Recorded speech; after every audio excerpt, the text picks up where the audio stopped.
Good morning ladies and gentleman. જય હિન્દ, જય જય ગરવી ગુજરાત. માનવતા મહેમાનો, આદરપાત્ર નારણીઓ અને સન્માનીય સભાજનો, શબ્દશ્રી પરિવાર દ્વારા હું આપ સૌનું અંતઃપૂર્ણ આભાર વ્યક્ત કરું છું. અવસર છે રૂડો આજ મારી શબ્દશ્રીના આંગણે. ગત 1 ઓગસ્ટે 2023ના રોજ શબ્દશ્રીને કોઈ ઓળખતું ન હતું. આપ સૌના આશીર્વાદથી આજે દેશ વિદેશમાં શબ્દશ્રીની વાંચનની ભૂખ સંતોષાય છે. ખાસ કરીને બહેનોને કેન્દ્રમાં રાખી એક સંસ્કારી સામયિક બહાર પાડવું એવી અમારા પરિવારની ચર્ચા ચાલતી હતી અને તે દ્રશ્ય હજી મારા નજર સમક્ષ ઘૂમે છે. અને આજે એ શબ્દશ્રીની પહેલી વર્ષગાંઠ ઉજવીએ છીએ. એ હકીકત માનવાનું મુશ્કેલ છે, છતાં આપ સૌના સહકારથી આ પ્રસંગ સાકાર થાય છે તે આનંદની વાત છે. મેઘાણી પરિવારની પુત્રવધુ બનીને નાનકડા નગર ધોરાજીથી સુરત આવી ત્યારે મારા માતા પિતા અને ભાઈ જયેશને છોડીને સાસરામાં પગ મૂક્યો ત્યારે એક મનમાં ભય હતો કે સાસરામાં કેમ રહેવાશે. હું નસીબદાર છું કે એક ઘરથી બીજા ઘર આવ્યા પછી સાસરું કે પિયરની તફાવત પાડવાની જરૂર નથી પડી. પિતા કરતાં પણ મને વહાલી દીકરી ગણનાર મારા સસરાજી વિનોદ મેઘાણી હોય ત્યાં ચિંતા શાની હોય. અને મારા જીવનસાથી ગોવિંદ સુરત અને ગુજરાત હાઈકોર્ટમાં પ્રેક્ટિસ કરે છે. હાલ તેઓ ન્યાયાધીશ તરીકે સેવા આપવા તૈયારી કરી રહ્યા છે. મેઘાણી પરિવારમાં પ્રેમ અને સુમેળ એટલા છે કે ધોરાજીથી અહીં આવવાનું મન ક્યારેય અડખામણું નથી લાગ્યું. પહેલી એક ગીતની કડી છે, મેં તો ભૂલ ચલી બાબુલ કા દેશ પિયા કા ઘર પ્યારા લગે. આ ખરેખર ગીત મને લાગુ પડે છે.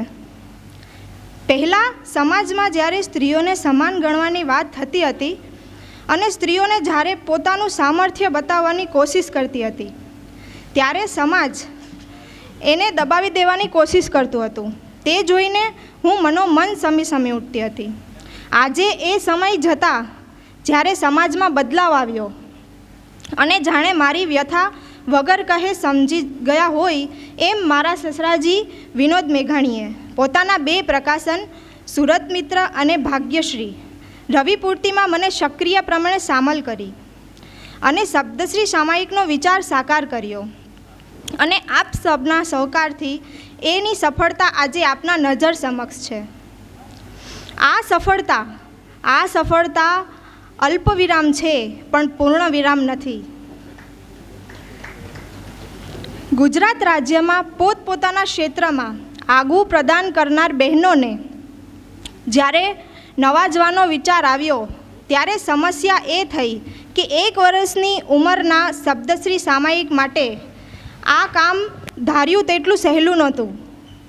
સફળ બહેનોની સંખ્યા 310 ગણી મોટી હતી. નારીને નારાયણી કહીએ છીએ અને 64 જોગણી પણ કહીએ છીએ. ત્યારે એક સાંકેતિક આંકડા તરીકે 64 બહેનોને સન્માનિત કરવાનો અમે નિશ્ચય કર્યો.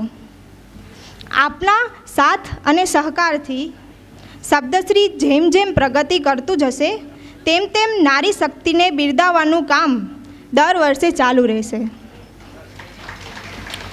જેનો હાથ ઝાલતા અન્ય પ્રકાશનો ખચકાય છે તે નવોદિત લેખકો, ખાસ કરીને બહેનોને ઉર્મિની વ્યક્ત કરવાનું કામ અમને યોગ્ય લાગ્યું અને એ કામ ઉત્સાહપૂર્વક અમે કરીએ છીએ. સમાજ તેને ઉત્સાહપૂર્વક વધાવી પણ લે છે. એ અમારા માટે ગૌરવની વાત છે. આ તબક્કે હું એટલું જરૂર કહીશ કે શબ્દશ્રીની સફળતા અમારા કરતાં વિશેષ તમારી છે. શબ્દશ્રીની નવી યોજના મહિલાઓ માટે આશીર્વાદ રૂપ સેવા શરૂ કરવા જઈ રહી છે.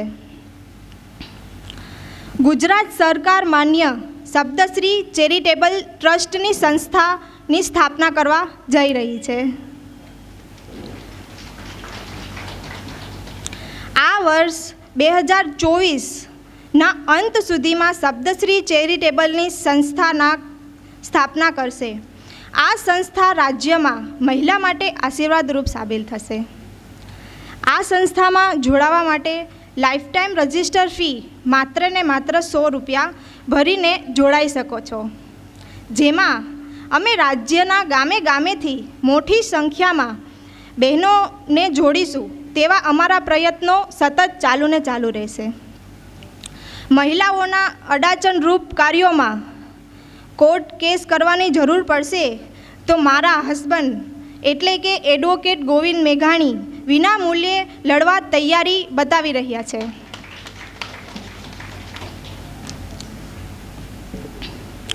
શબ્દશ્રીનો પ્રિન્ટિંગ હાલ બહારથી જોબ વર્ક કરાવીએ છીએ.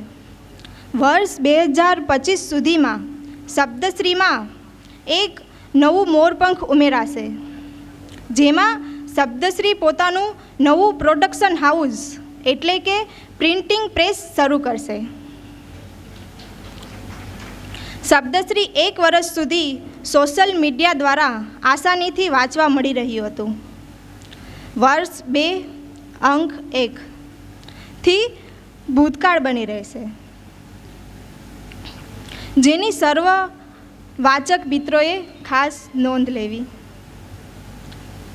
પહેલી કહેવત છે જે બધાએ સાંભળી જ હશે કે મફતનું મૂલ્ય ક્યારેય નથી થતું. માટે શબ્દશ્રીનું વાર્ષિક લવાજમ ₹999 ભરીને આપ બુક કરાવી શકશો.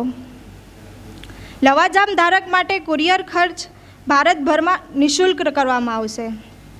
અને છેલ્લે હું એટલું કહીશ કે શબ્દશ્રીના સ્ટાફ, લવાજમ ધારક અને જાહેર ખબર આપીને ટેકો આપનાર સૌને આ તબક્કે હું અંતઃકરણપૂર્વક આભાર વ્યક્ત કરું છું.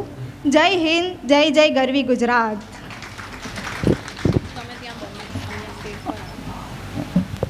હવે આજે જે શબ્દ